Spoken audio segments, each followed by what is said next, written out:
no está aquí, pues ha resucitado como dijo. Ese es el título de nuestra predicación de hoy y también es el anuncio que dio el ángel enviado por Dios para remover la piedra del sepulcro donde estaba Jesús. Es una parte del anuncio que este ángel dio a las mujeres, María Magdalena, la otra María y otras con ellas que fueron al sepulcro un día como hoy, el primer día de la semana, muy temprano ellas fueron ahí. Y el ángel les dio este mensaje: no está aquí, pues ha resucitado como dijo. Y hoy celebramos, hermanos, la resurrección de nuestro Señor. Y realmente es un gozo poder celebrar, porque la resurrección es un acontecimiento real en el que está basado nuestra fe. Hace 5 años les compartí también en un domingo como este una definición sobre resurrección y les decía, lo vamos a ver aquí en pantalla: la resurrección de Jesucristo es el acto de Dios mediante el cual Cristo Jesús venció la muerte, se levantó de entre los muertos con un cuerpo glorificado, retomó su vida para no morir nunca más, fue declarado Hijo de Dios con poder según el Espíritu de Santidad y nos da la posibilidad de renacer para una esperanza viva. Todo aquel que cree en el Señor Jesucristo, aunque esté muerto, aunque muera, va a resucitar, va a vivir porque Cristo vive. Y aquellos seres queridos, seres amados que hemos perdido, los veremos pronto, porque el Señor venció la muerte, hermanos. Y esa es una esperanza viva, gloriosa y cierta. Vamos a orar para iniciar. Bendito Señor, gracias te damos. Tú eres maravilloso, eres portentoso y tu palabra es verdad, porque tú eres verdad, Señor. Gracias te damos porque hubo un día en que alguien nos compartió tu evangelio y tú hiciste la obra en nuestro corazón. Así como abriste el corazón de Lidia para que estuviera atenta a las palabras que Pablo le predicaba, así también con nosotros tuviste misericordia. Y hubo un día que creímos y por fe somos salvos. Y nuestra fe nos dice con toda claridad que tú venciste la muerte, que tú resucitaste y que por esa resurrección nosotros tenemos una esperanza viva. Somos renacidos para una esperanza viva. Bendito sea tu nombre, Señor. Te damos gracias pidiéndote que ahora abras nuestro corazón y que podamos recordar lo que tú has dicho y creer lo que tú has dicho. En el nombre de Cristo Jesús. Amén. Si hablamos de resurrección, es necesario, primero que haya muerte. Es necesario que haya muerte, primeramente. Y Cristo Jesús murió por nuestros pecados conforme a las Escrituras. Era indispensable que hubiera muerte. Y Cristo Jesús murió. Y hubo muchos testigos oculares de la muerte de Jesús en la cruz. Muchos testigos, desde los principales sacerdotes, los escribas, los fariseos, autoridades civiles, autoridades militares. Por ejemplo, ahí estaba por lo menos un centurión, estaba la guardia de soldados romanos que estaban cuidando la crucifixión. Había mucho pueblo ahí también, viendo la crucifixión, dando testimonio de que nuestro Señor efectivamente murió en la cruz. Y Cristo murió conforme a las Escrituras y fue sepultado y resucitó al tercer día, también conforme a las Escrituras, y hoy vive para siempre. Y esto no podemos olvidarlo, no podemos reducir la resurrección a una fecha de un día al año, porque el Señor resucitó verdaderamente por el poder de una vida indestructible. Y esa esperanza, esa certeza, esa verdad debe ser por nosotros los creyentes recordada día con día. Nosotros tenemos la victoria porque Cristo venció la muerte, hermanos. Amén. Cuando Jesús fue crucificado, ustedes recuerdan por lo que dice el relato de la Escritura, que hubo 3 horas de oscuridad, 3 horas de tinieblas. Empezó al mediodía, a las 12 horas, y a partir de ahí hasta las 3 de la tarde, la tierra se cubrió de tinieblas, de una oscuridad terrible. En el momento del día en donde más luz debería de haber, mediodía, Dios cubrió de tinieblas la tierra. Jesús murió, según el relato bíblico, cerca de las 3 de la tarde. Y ante esta oscuridad, ante estas tinieblas, la multitud empezó a tener temor. Temor por las tinieblas.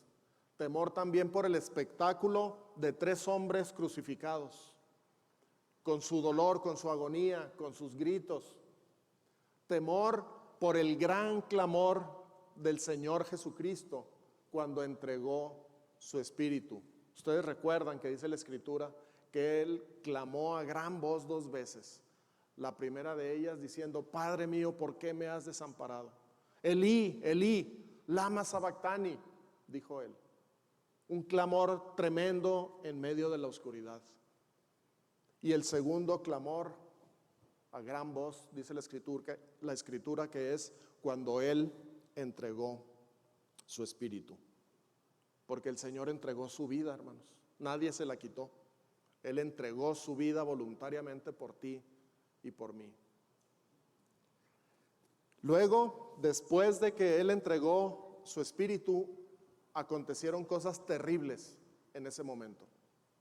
Terribles. Hubo un gran terremoto. El velo del templo se rasgó de arriba a abajo.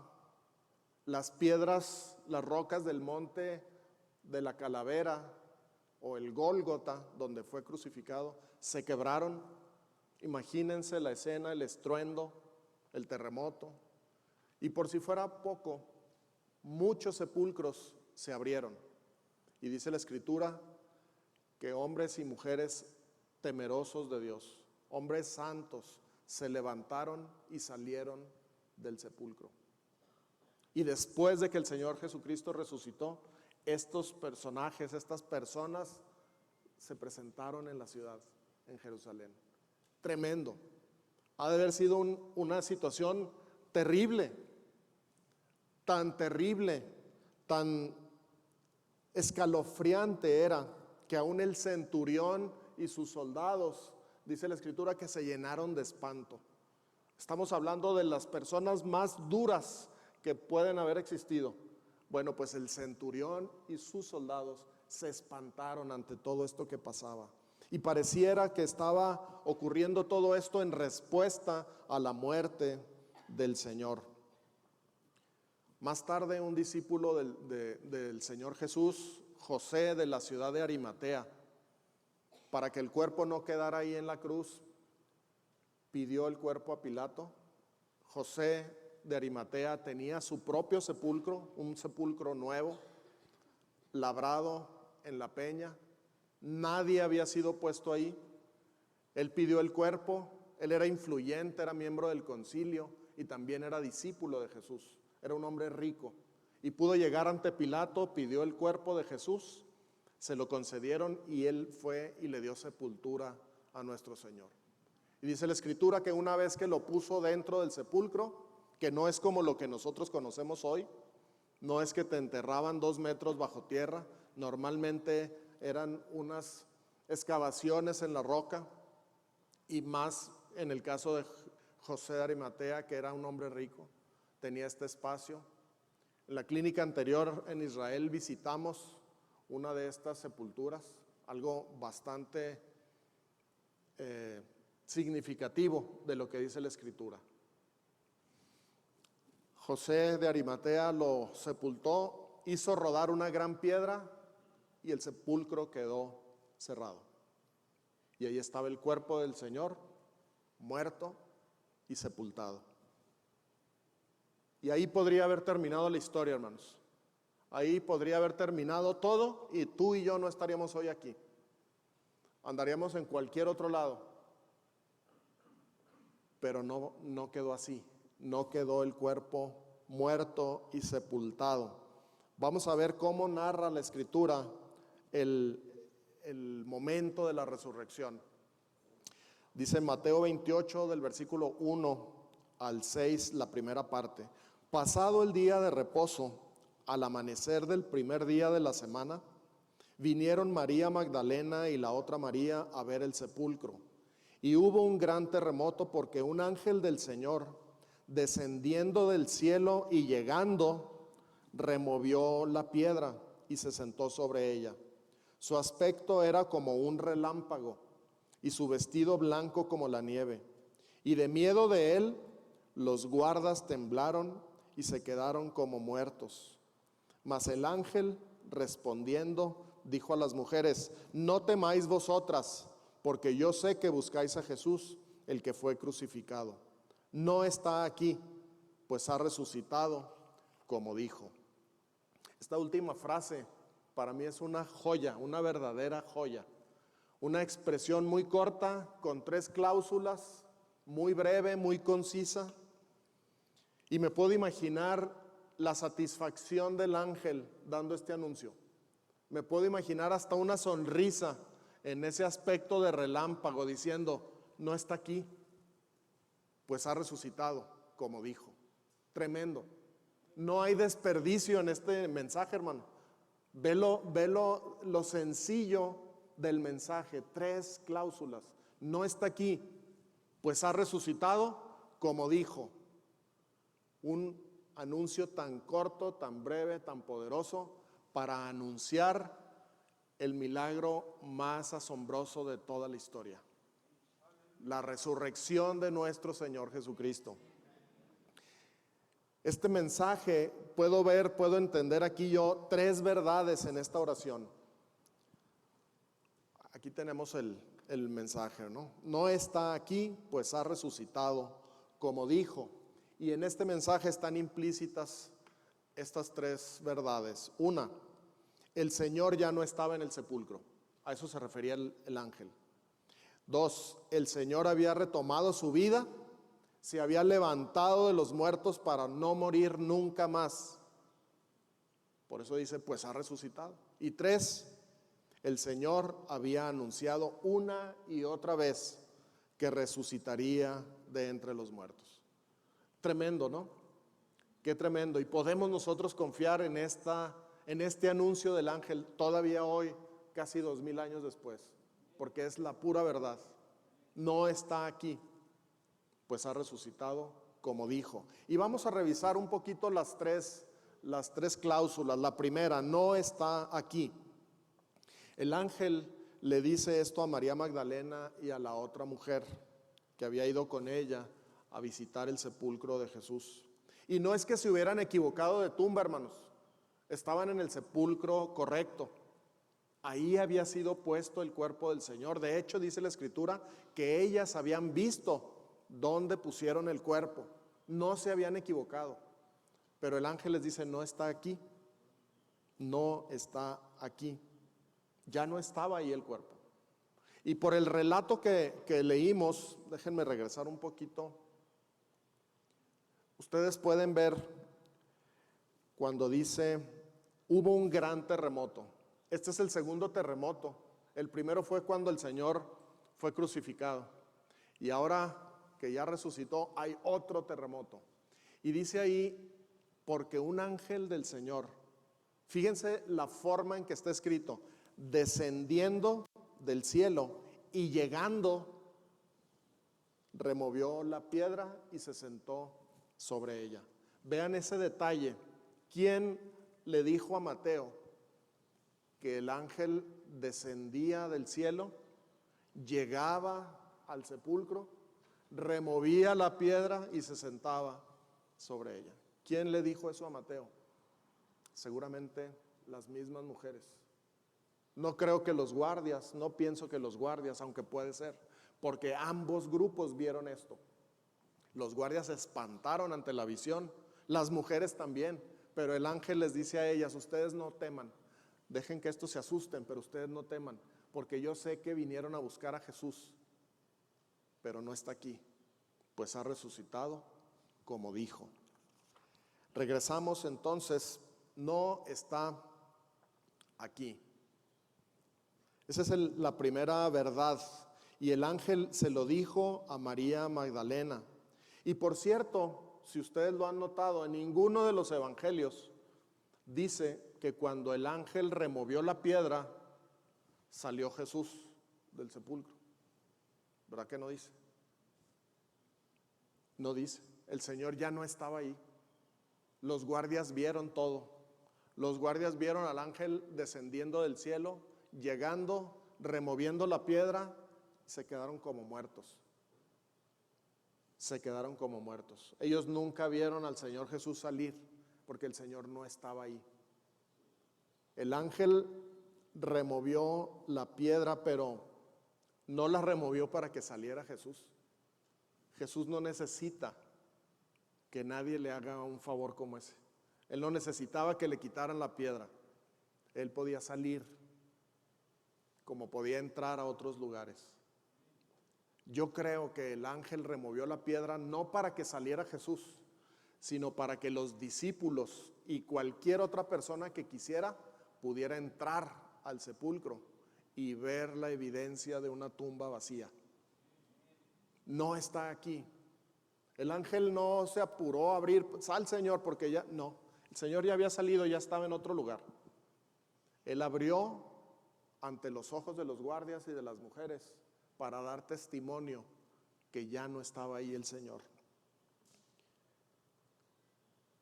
A menos que José de Arimatea, que era el dueño del sepulcro, hubiera usado el sepulcro después, o se lo hubiera prestado a otra persona, a menos que eso hubiera pasado, la tumba está vacía hasta hoy. La tumba está vacía. Cuando fuimos a Israel, vimos un sepulcro que según el guía nos decía que era el sepulcro de José de Arimatea. En su momento no tuve la habilidad de preguntarle si tenían algunos papeles que demostraran eso, ¿verdad?, de propiedad, pero hay mucha gente que dice: no, es que este es el sepulcro y está vacío. Aunque no lo podamos ver ahorita exactamente el sepulcro, sabemos que la tumba está vacía, hermanos. Solamente el ángel tocó la piedra, el ángel removió la piedra y los guardias fueron testigos. ¿Y en qué condiciones estaba el sepulcro? Bueno, pues regresamos un poquito en la historia para darnos cuenta. Miren, ahí en Mateo capítulo 27, del 62 al 66, dice así: al día siguiente, que es después de la preparación, se reunieron los principales sacerdotes y los fariseos ante Pilato, diciendo: Señor, nos acordamos que aquel engañador dijo, viviendo aún, fíjense, viviendo aún, ellos sabían que estaba muerto el Señor: después de 3 días resucitaré. Manda pues que se asegure el sepulcro hasta el tercer día, no sea que vengan sus discípulos de noche y lo hurten y digan al pueblo: resucitó de entre los muertos. Y será el postrer error peor que el primero. Y Pilato les dijo: ahí tenéis una guardia, id, aseguradlo como sabéis. Entonces ellos fueron y aseguraron el sepulcro, sellando la piedra y poniendo la guardia. El sepulcro, como les dije, estaba labrado en la piedra, en un monte. Era nuevo, no había error. Ahí estaba Jesús. Y los sacerdotes, teniendo temor de que los discípulos pudieran seguir inventando historias y se animaran a ir a robar el cuerpo para seguir propagando esta enseñanza, le pidieron a Pilato: asegura el sepulcro, porque ya no queremos más engaño. Como dicen, este engañador, ¿verdad?, viviendo aún, dijo esto. Y entonces Pilato les concede el asegurar el sepulcro. Y les dice: aquí está una guardia, y aparte voy a poner el sello del Imperio Romano. Dice la última parte del versículo, sellando la piedra y poniendo la guardia. Dos elementos de seguridad. Y entonces tenemos el sepulcro más seguro de la historia, porque una guardia romana parada ahí, apostada ahí, para que nadie se atreva a intentar abrir y robar el cuerpo, debe de ser el lugar más seguro en la tierra. Y por si fuera poco, estaba el sello del Imperio Romano. Así que atreverse a enfrentar a los guardias, los pobres discípulos estaban espantados, habían huido, pero vamos a suponer que se hubieran animado a enfrentar a la guardia, era una misión suicida. Los guardias los hubieran acabado de inmediato. Y aparte estaba el sello, y violar el sello del Imperio Romano hubiera sido también seguramente la condena de muerte para ellos. Y en última instancia, hermanos, si Jesús seguía muerto y seguía sepultado, ¿con qué fin querrían el cuerpo los discípulos? ¿De qué les serviría un hombre muerto? Uno que no cumplió lo que les había prometido a ellos. No tendría sentido. Esta teoría del robo del cuerpo por parte de los discípulos es absurda. No puede haber ocurrido. Además, si lo hubieran logrado y hubieran robado el cuerpo y hubieran dicho resucitó, los sacerdotes serían los primeros en decir, vayan por esos discípulos y oblíguenlos a que muestren el cuerpo de Jesús muerto, para que se termine de una vez por todas esta enseñanza. La guardia estaba compuesta por lo menos por 4 soldados, por lo menos. Hay guardias más numerosas, algunos estudiosos de esto dicen que por lo menos eran 10. Las guardias romanas eran numerosas. ¿Se acuerdan cuando Pedro fue encarcelado? ¿Cuántos soldados había cuidándolos? Había 4 grupos de 4 soldados cada uno. Había 16 soldados. En este caso, para cuidar al Señor Jesús, procurando evitar la propagación del evangelio, posiblemente la guardia era más numerosa. Sea lo que fuera, era un grupo de soldados entrenados, dispuestos a cumplir su trabajo. Y el sello consistía en una cuerda que amarraban a la piedra y la sellaban con arcilla. Quedaba sellado con arcilla, así que cualquier movimiento de la piedra sería notorio, porque se rompería la arcilla. Y esa violación del sello imperial de Roma era una sentencia de muerte. Normalmente, para cuando sellaban algo así, los guardias tenían que ser testigos de que lo que estaba detrás del sello estaba ahí, porque ellos eran responsables de cuidar. Entonces el sello se verificaba en presencia de la guardia, en presencia de los soldados. Por ahí George Curry, un experto en estos temas, dice que en el Código Militar Romano se mencionan 18 faltas que se castigaban con la muerte para los soldados romanos. Abandonar un puesto de vigilancia era una de ellas. Y ellos no estaban dispuestos a abandonar esa vigilancia del sepulcro. Sabían que podían morir por ello.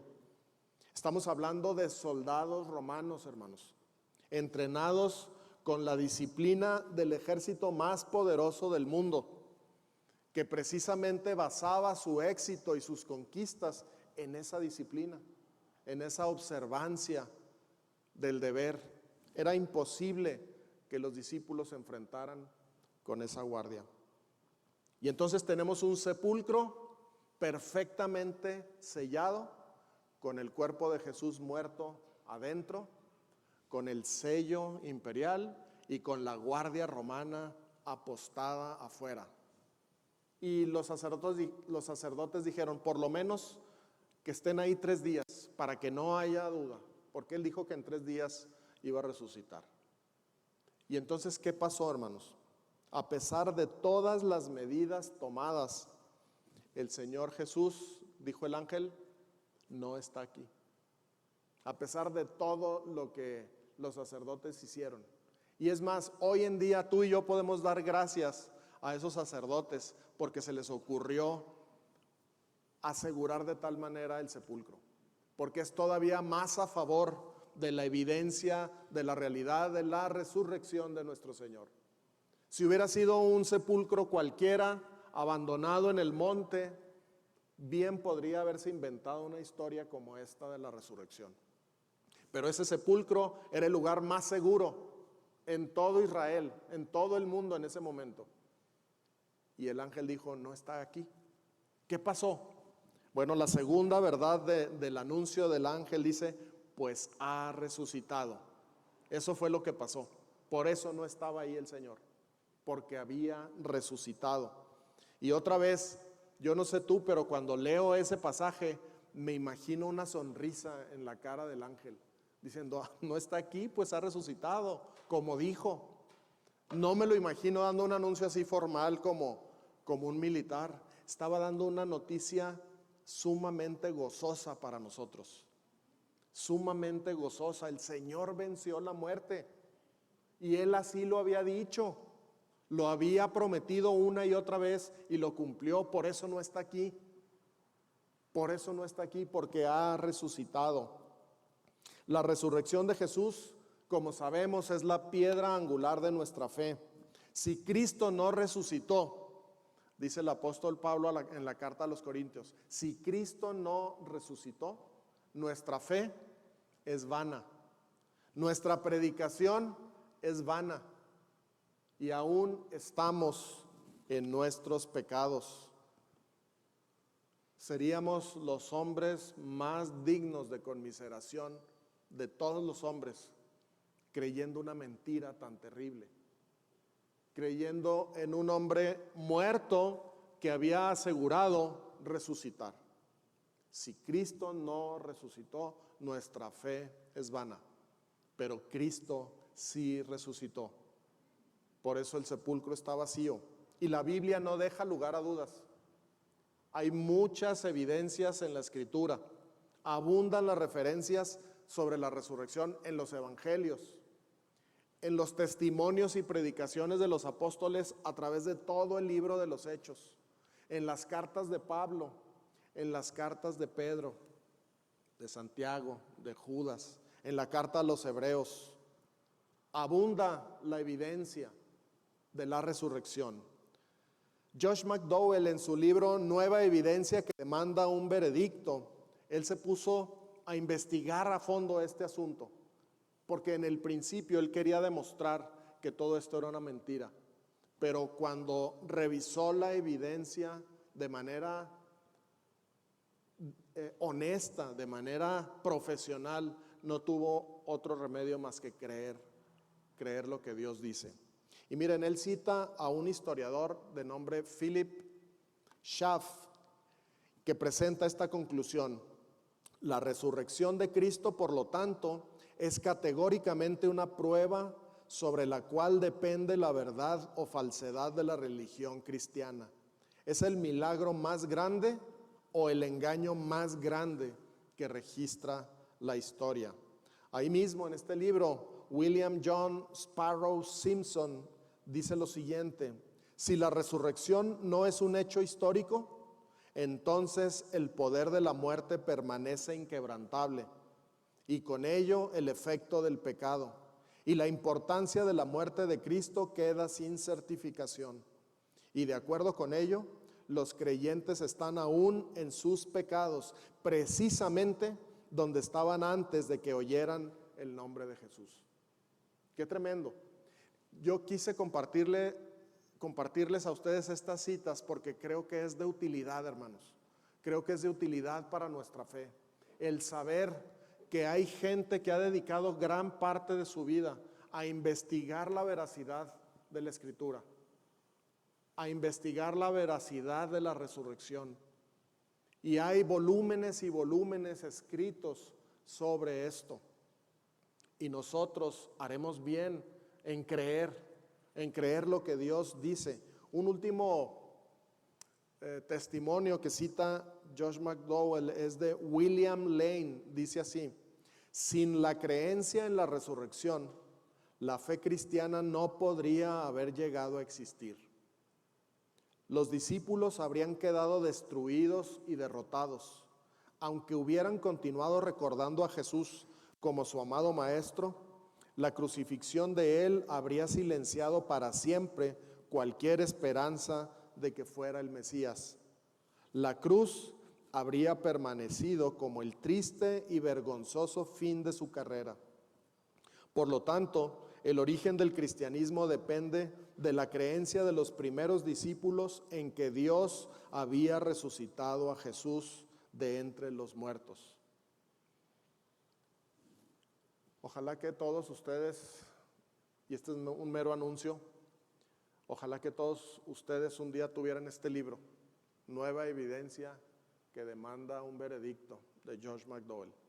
Es un buen libro para el creyente, es un buen libro que nos ayuda a entender muchas cosas, a comprender y a brincar de gusto sabiendo que nuestra fe es verdadera y que lo que dice Dios es verdad y que estamos en el verdadero. Ojalá que puedan hacer esa inversión de conseguir ese libro. Los apóstoles, hermanos, se consideraban testigos de la resurrección. Así como hubo muchos testigos de la crucifixión y la muerte del Señor, así también hubo muchos testigos de su resurrección. Ustedes se acuerdan cómo el apóstol Pedro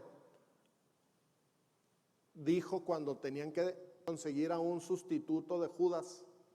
Dice, es necesario pues que de entre todos los que han estado con nosotros desde el tiempo en que el Señor Jesús entraba y salía, es necesario que encontremos a otro que sea juntamente con nosotros testigo de su resurrección. Ese era el mensaje de los apóstoles al principio. Somos testigos de la resurrección. Ellos vieron al Señor resucitado. El apóstol Pablo también en su primera carta a los Corintios menciona varias de las apariciones que hizo el Señor resucitado. Y en una de esas apariciones dice que se presentó vivo a más de 500 hermanos a la vez. ¿Cuántos somos ahorita en el auditorio? Alguien que tenga una vista de águila y diga más o menos cuántos somos. 220. Pues más del doble de lo que hay aquí, juntos en algún lugar, en alguno de los montes en Israel, presenciaron y vieron al Señor Jesucristo resucitado. Más de 500 hermanos juntos a la vez. Y dice Pablo cuando estaba escribiendo Corintios, y muchos de ellos viven todavía hoy. Es decir, en el tiempo en que él escribió la carta. De tal manera que cualquiera que tuviera duda podía ir con él o con algunos de esos 500 y decirle, oye, ¿tú viste a Jesús resucitado? Y efectivamente el testimonio sería, sí lo vi. Y vimos las marcas en sus manos y en su costado y en sus pies, y vimos al Señor resucitado. Testigos oculares de primera mano eran los apóstoles, y eso es lo que ellos procuraban seguir anunciando. Y hermanos, podemos creer en ese testimonio. Es una verdad inigualable. Podemos creer esta verdad. Cristo resucitó. Aleluya, hermanos, alabado sea nuestro Dios. Él resucitó, verdaderamente resucitó. No estamos creyendo en un muerto. No estamos creyendo en alguien que quedó sepultado. No estamos creyendo en alguien que quedó colgado en la cruz. Estamos creyendo en el único Dios vivo y verdadero que venció la muerte y se levantó de entre los muertos. En Él creemos. Amén.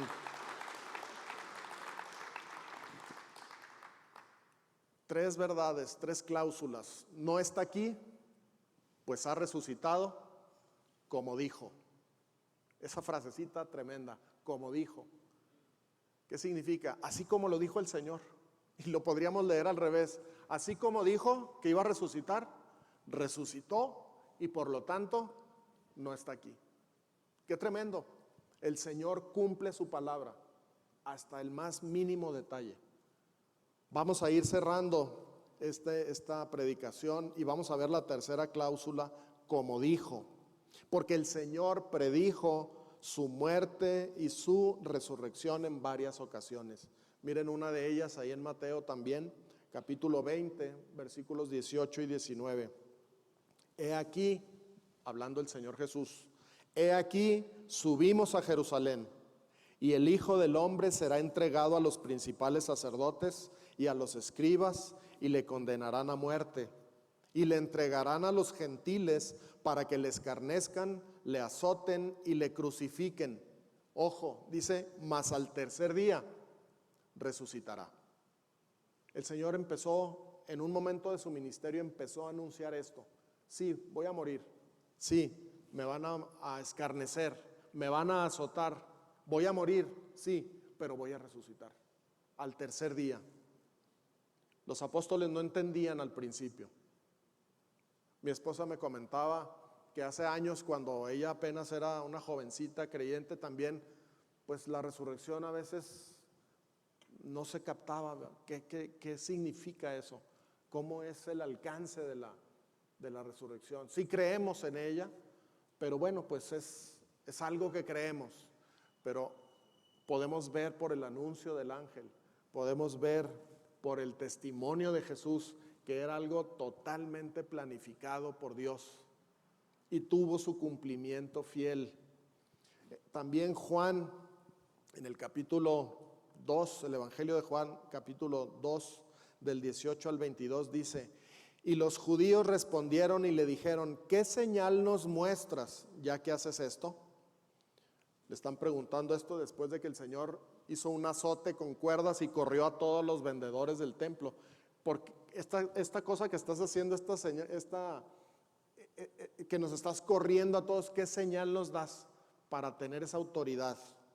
Respondió Jesús y les dijo: destruid este templo y en 3 días lo levantaré.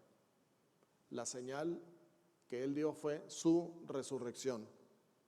Dijeron luego los judíos: en 46 años fue edificado este templo, ¿y tú en 3 días lo levantarás? Mas él hablaba del templo de su cuerpo.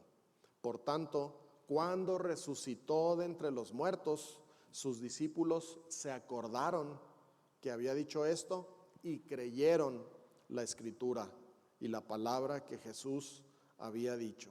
Fíjense cómo dice: cuando resucitó de entre los muertos, sus discípulos se acordaron y creyeron.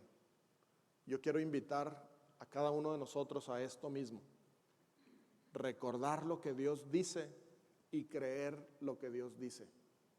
No solamente en el asunto de la resurrección, sino en todo lo que Dios dice en su palabra. Recordar lo que dice y creer lo que dice. Porque el Señor lo dijo una y otra vez: resucitaré. Me van a matar, pero resucitaré. Y así lo hizo, hermano. El Señor resucitó y esa es también nuestra victoria. Entonces, para terminar, lo que dijo el ángel, ¿cómo lo podemos calificar? Como algo cierto, 100% cierto. No está aquí, pues ha resucitado como dijo. Recordemos y creamos esto, así como lo hicieron los discípulos. A veces pienso que nosotros como creyentes estamos un poquito desconectados o no sé, y damos poca importancia, pero esta es la verdad más gloriosa que podamos tener. Él vive, amén. Él vive, hermano. Él vive. Él venció la muerte. Y por esa victoria sobre la muerte, tú y yo tenemos la seguridad de que también resucitaremos juntamente con Él. Juntamente con Él, amén. Y estaremos en su presencia por siempre, disfrutando del Señor. Olvídate de todo lo demás, hermano. Olvídate de las calles de oro. Olvídate de la morada que te están preparando. Disfrutaremos al Señor. Estaremos con Dios por la eternidad. Y en su presencia, dice la Escritura, hay plenitud de gozo, delicias a su diestra para siempre. Para siempre. Es lo que Él consiguió con su resurrección. Entonces, recordemos la palabra de Dios y creamos lo que dice, porque cuando hacemos esto, hay gozo y paz en el creer. Amén. Señor, gracias. Bendito seas porque tú eres fiel, tú eres verdadero. Y ahora, Señor, vamos a participar de la Santa Cena, del partimiento del pan que tú instituiste para que te recordáramos. Gracias, Señor, porque nos has dado parte en tu familia, en tu cuerpo, en tu ministerio, en tu vida.